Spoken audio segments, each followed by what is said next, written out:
I'm sure it must be a strange feeling to serve on a jury for a murder trial.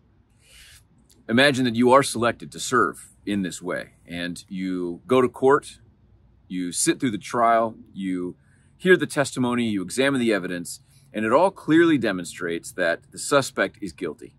And so it doesn't take you and the rest of the jury long to reach a decision. Guilty. Now, consider that your decision, your verdict, means that this guilty party is going to be executed.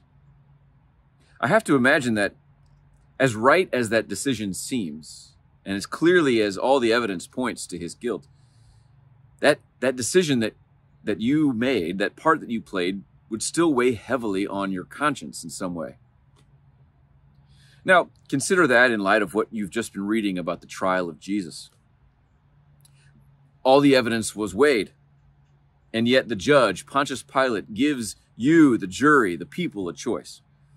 You can release Jesus, who is innocent on all accounts, or you can release Barabas, who's already in prison, who's already guilty. And, by the way, the one that you release will live, and the other is going to be crucified. I'm pretty sure that if I asked you today, which one would you release, you would all say, Jesus, of course, the innocent one. But don't be too hasty, because all of us, at one time or another, and will in the future, choose to do evil over doing good. Now, it may not be as severe as choosing to release a murderer over an innocent person to once again walk the streets, but every time we sin, we are willingly choosing to do evil over the goodness, over the commandments of God. And what we see in Matthew 27, especially verses 21 to 23, demonstrates an important truth. As we know, Pontius Pilate, he's already questioned Jesus. He's found no guilt in him at all, nothing worthy of punishment. But in order to ward off a riot, he gives the choice to the people. He says, "Which of the two do you want me to release to you?" And they all yell, "Barabbas." Pilate says, "Then what should I do with Jesus, who is called Christ?" And they all said, "Let him be crucified." Pilate gives him one more shot. He says, "Why?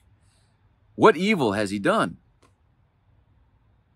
But Matthew tells us they shouted all the more, "Let him be crucified."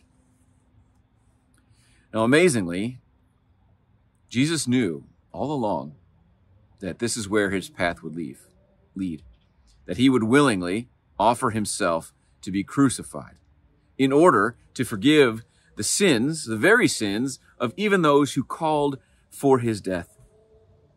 From the cross, Jesus looks into the faces of those who yelled, "Crucify," and he says back to them, "Father, forgive." It's true. Our sinfulness leads us to make choices that are evil. And the devil is crafty and conniving and will convince us that even the evil we choose is really good. But God, who is good, calls you to repent, to turn to him, to turn from your evil and back to him who is good. And the good news is that even though we are sinful, he loves us and he shows mercy. And even in the times when we don't know what we're doing, Jesus is there with his arms outstretched, saying, "Father, forgive them." Pray that your reading through Matthew, and particularly this verse, was a blessing. We're near the end, and so we'll see you tomorrow.